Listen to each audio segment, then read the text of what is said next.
Okay, so, as we're kind of getting deeper into 2025 here, it feels like, a lot of us are kind of under the same, you know, financial pressures. It's just this feeling that things, I don't know, maybe they're not getting more expensive as quickly, but it still feels like everything costs so much. Yeah, I think that's a really sharp observation, and you know the the data actually backs that up. Hmm. Think of it this way: even if a fever breaks, you're still going to feel kind of weak for a while, right? Right. And so economically, it's kind of the same thing. Inflation, the rate that prices are increasing, it has slowed down from where it was. Hmm. But those price levels, those higher prices, those are still here, Right. and they're still impacting everyone's budgets every single day. Yeah, it's like we all climbed this huge staircase of prices, and and even though maybe we're not climbing as fast anymore, we're still way up there, Exactly. and it just makes everything harder. Yeah, absolutely. And I saw this survey recently, and this one really kind of hit me. It said that 56% of Americans, they think 2025 is going to be a really tough financial year. Wow. It's not just like the big expensive things anymore. Is No, no, not at all. It's the constant drain of those everyday essential things. Food, gas, rent, your mortgage, healthcare. It all just keeps taking such a huge chunk out of people's income. Yeah. And when those basic things are a struggle, then the things that make life a little bit fun, going out, taking vacation, I mean, those start to feel impossible. Yeah, yeah, totally. It really is this picture of so many people just living with this constant financial stress. It really is. So with that kind of as the background, I think the big question that we're really going to dive into today is, what are some of the new ideas? What are some of the potential solutions that are coming up to help people kind of get through this tricky financial time? It's fascinating because we've got this really clear view of the problem from a few different angles, Right, right? We've yeah. got, the actual data, the hard numbers from surveys, like that Pew Research Center poll from early 2025. I Mm. mean, that really lays out the economic reality for a lot of people. And then on the flip side, we're seeing these really interesting potential solutions like this new app that's coming out called TripTips. Oh, yeah, yeah. They're saying that it's this new way for people to make a little extra money, get some financial breathing room. Right. So today, I think we're really trying to understand both of those sides. Okay, yeah. What does the economic landscape actually look like in 2025? Yep. And then how is something like this Trip Tips app trying to offer a potential solution? Yeah, I'm excited to dive into it. Yeah, me too. So let's dig into the economic picture first. Okay. You were talking about, even with slower inflation, the cost of living is still really high. Yeah. Can you kind of, break that down for us a little bit? Why is that still the case?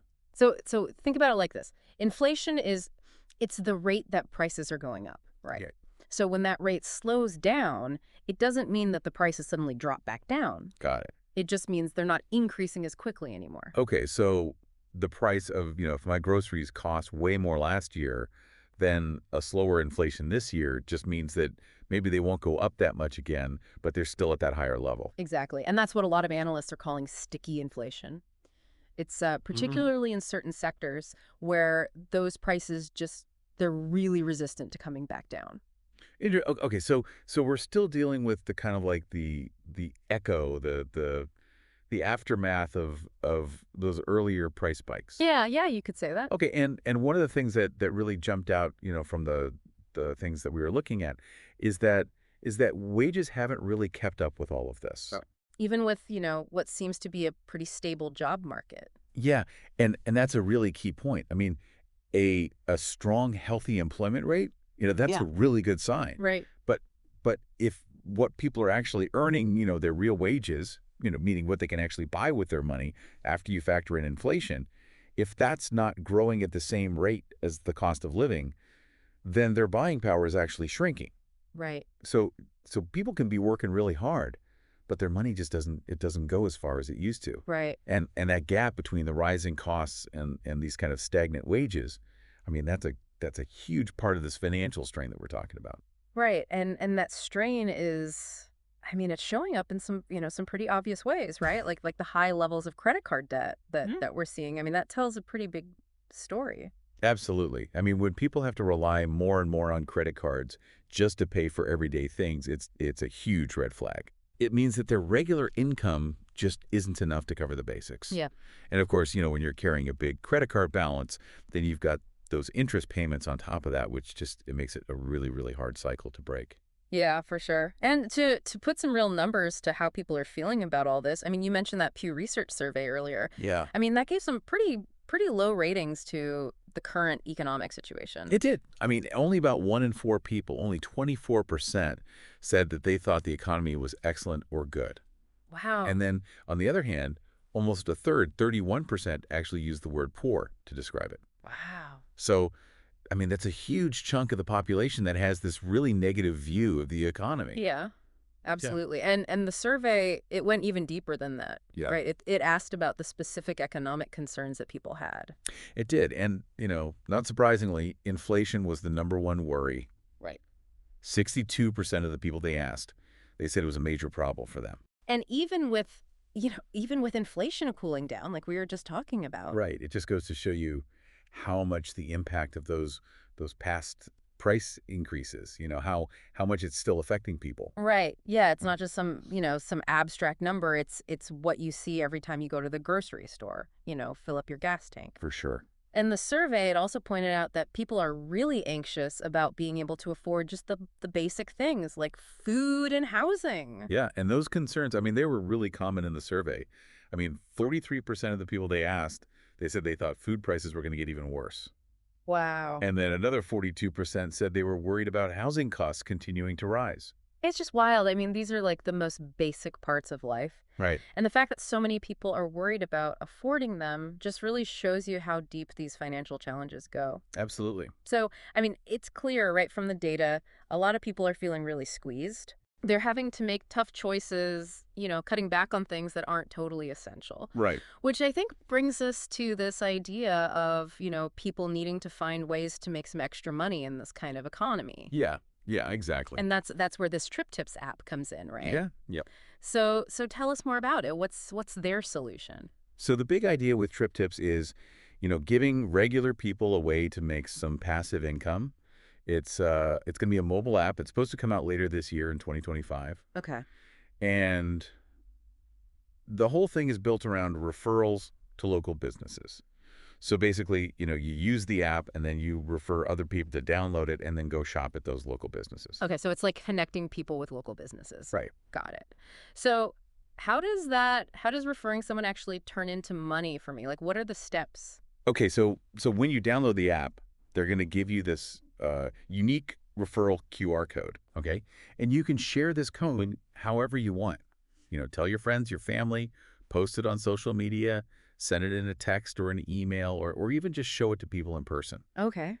And when somebody uses your code, to download the app, and then they go to a local business that's working with TripTips and they buy something, you get what they call a tip. And these tips, these aren't like, tiny amounts. Yeah. I mean, from what we've seen, they could be pretty significant.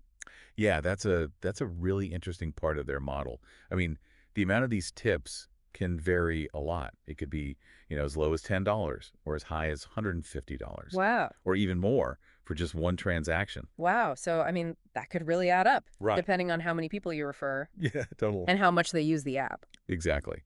And it probably depends on a few things, like which business it is, whether they're doing any special promotions through the app, maybe even what the person actually buys, how much they spend. Interesting. So the more people you get to sign up and then the more they use the app at local businesses, the more money you could make. Yeah, it seems like a pretty straightforward connection. Okay, so we get how it works basically. Right. What are some of the benefits that TripTips is highlighting, for people like us? So one of the biggest things that they're really pushing is that there's no upfront costs. I mean, the app is totally free to download. Okay. And they specifically say there's no hidden fees. You don't have to pay a subscription or anything like that. That's huge. I mean, nobody wants to pay just to, just for the chance to maybe earn something. Right, exactly. So what other benefits are they talking about? Well, they really emphasize how easy it is to share your referral code. Yeah. I mean, these days everyone's online. Right. So sharing a QR code or a link through social media, messaging apps, your email, it's super simple. Yeah, yeah, for sure. And they say you can share it in person too. Okay, cool. So you've got a lot of options. It really makes sense. I mean, it's using, how people are already communicating. Right. Okay, so that makes sense. And then of course there's the potential to earn money, right? Right, of course. Is there like a limit on how much you could make?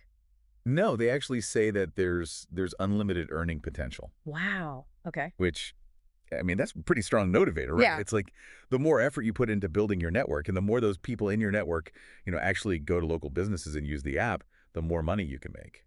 Yeah, I mean that makes sense. And it's not just about, the individual person's benefit either, right? Right. Yeah.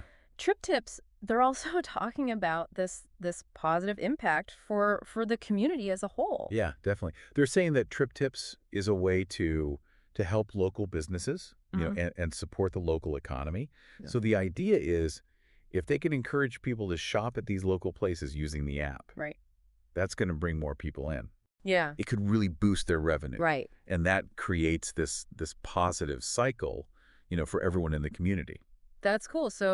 So you've got this model where individuals can maybe, make things a little bit easier financially, but at the same time, they're also supporting these local Yeah, businesses. it's a really interesting combination. It is. It is. So let's think about the actual impact of something like this, in the real world. Okay. The information that we've got, it mentions, that people could potentially make an extra $500, $1,000, even $2,000 or more per month. Wow.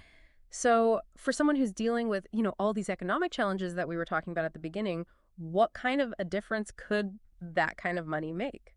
For a lot of people, for a lot of families, that extra money, I mean, that could be huge. I mean, it could be the difference between just barely scraping by, Mhm. to pay your rent, your mortgage, your utilities, buy groceries, Mm. and actually having some financial stability, a little breathing room. Yeah, or even, having a little bit of a buffer if something unexpected happens, Right. or just, being able to handle the rising costs of things like gas and just everyday stuff. Totally, yeah. And it could even give people a chance to finally take that vacation they've been putting off or just, enjoy life a little bit more. Yeah. Go out to dinner, go to the movies, do those things that bring them joy without having to constantly worry about money. Yeah. Yeah, just, bring back a little bit of that quality of life that maybe people have had to give up. Exactly. Yeah. So, for someone listening to this right now who's feeling that pressure that we were talking about, Yeah. what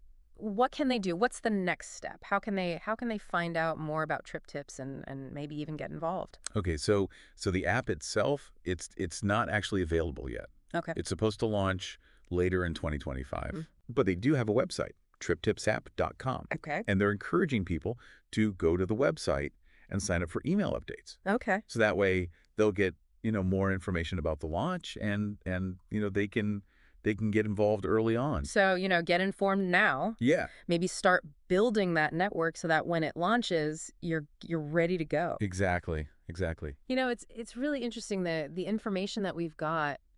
It ends on this idea of, turning the network of people that you already know Yeah. into a way to make money. I mean, it's a really cool concept. Yeah. It's taking the relationships that people already have Yeah. and saying, hey, you can actually use this to maybe make some extra money. Right.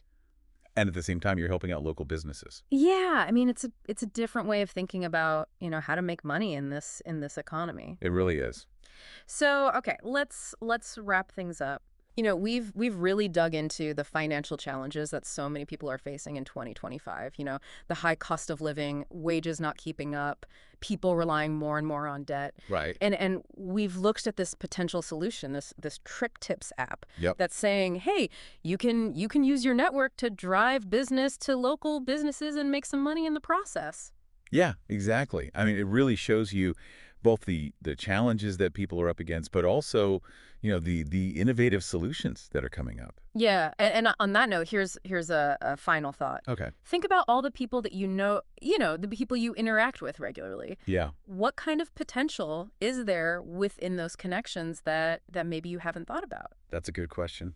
as we move forward, how are these, these new ways of connecting and making money, how are they going to change things? I mean, not just for us individually, but for the whole economy. Yeah, I mean, it really makes you wonder what other kinds of creative solutions are going to come up as we keep navigating these economic, realities. Exactly. Well, hey, thanks for taking this deep dive with us. Absolutely, it's been a pleasure. Okay, we'll see you next time. See you later.